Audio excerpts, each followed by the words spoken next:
তিনি মুক্তিপ্রাপ্ত হয়েছেন। সর্বপ্রথম আমরা আল্লাহর দরবারে শুকরিয়া জ্ঞাপন করে আলহামদুলিল্লাহ। সংগ্রামী ভাই আমার, আমাদের নেতার মুক্তি হয়েছে।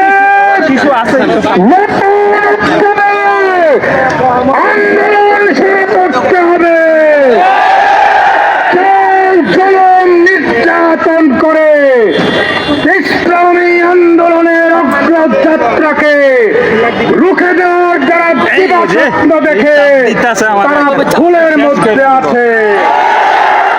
পরিষ্কার আহ্বান, আমাদের রাহবরের নেতৃত্বে যে আন্দোলন শুরু হয়েছে, এই আন্দোলনের মাধ্যমে বাংলার জমিন থেকে তাগুত উৎখাত হয়ে ইসলামী ইমারত প্রতিষ্ঠা হবে ইনশাআল্লাহ।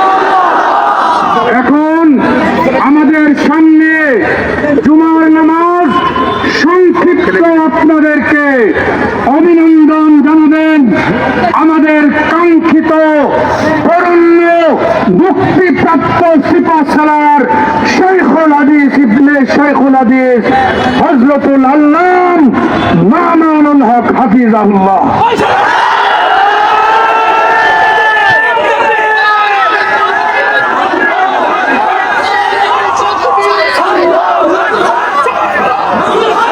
السلام عليكم ورحمة الله. الحمد لله وكفى وسلام على عباده الذين اصطفى. أما بعد فأعوذ بالله من الشيطان الرجيم.